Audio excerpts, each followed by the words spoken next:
Before this experience, I would have thought that like doing family research, doing ancestry and genealogy stuff was kind of like one of the safest hobbies you can have.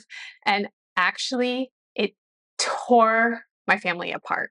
Uh, This turned into like a serious emotional conflict to the point where the relationship is probably irreparably broken. Hi, my name is Danielle Romero, and on the channel, I have been researching my family's hidden heritage.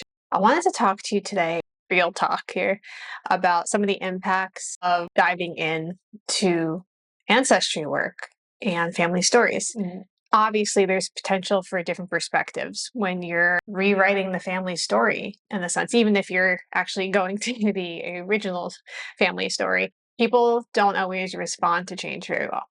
I will say that so much beautiful reconnection and generational healing can come from doing a family journey and digging into your story. And I have experienced that more often than not. And actually, I plan a video in March where I'm going to bring on my newly found cousin, Casey, and we're going to kind of have a conversation about how this has impacted our family. But today, I want to talk about the other side of this journey, the dark side, if you will. This pursuit can cause a rift in a family or between family members who disagree on the family identity.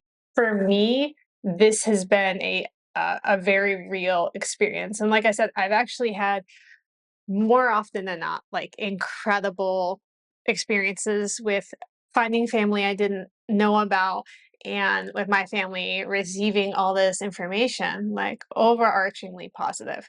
But I have one immediate family member who I don't want to name. This is a close family member of mine who has been upset about this from day one.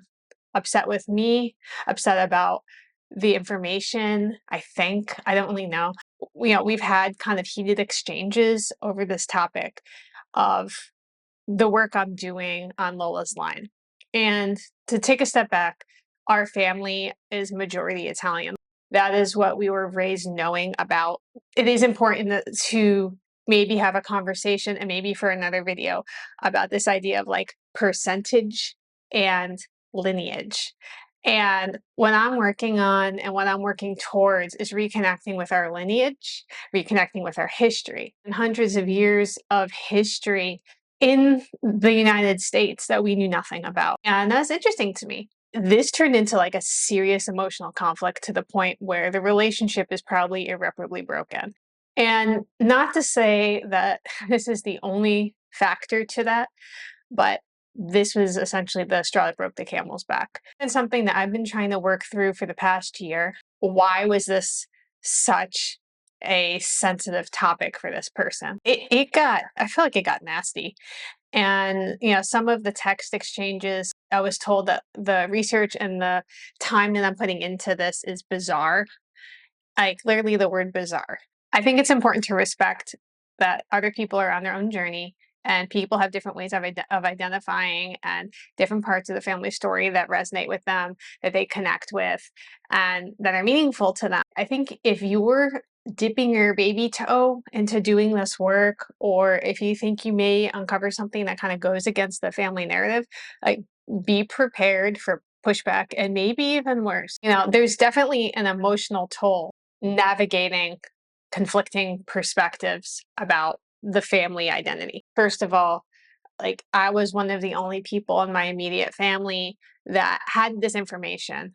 So it was kind of felt like it was almost up to me to decide how do we interpret this information. These are the stories of our family. Do with them what you will. Before this experience, I would have thought that like doing family research, doing ancestry and genealogy stuff was one of the safest hobbies you can have. And actually, it tore my family apart.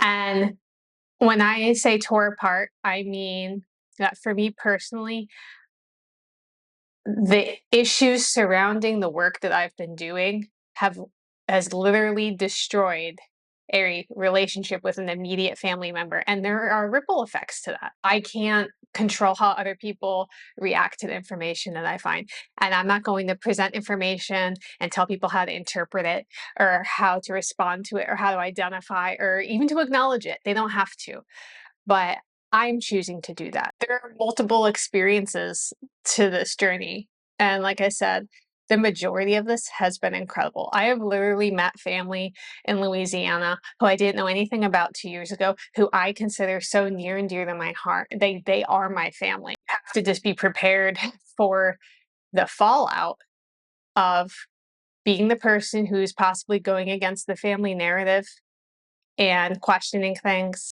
Actually, I know it's something a lot of you have experienced because I've seen in the comments people sharing stories, and a lot of people have asked me, like, how does your family respond to this?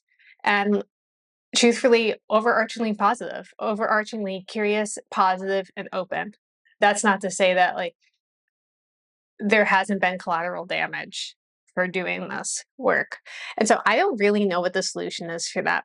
For me personally, with with age, I'm learning that I can't control other people's reactions. I can't control what other people think or what other people think about me and what I'm doing. I'm ready to have anybody join me in the direction that I'm going.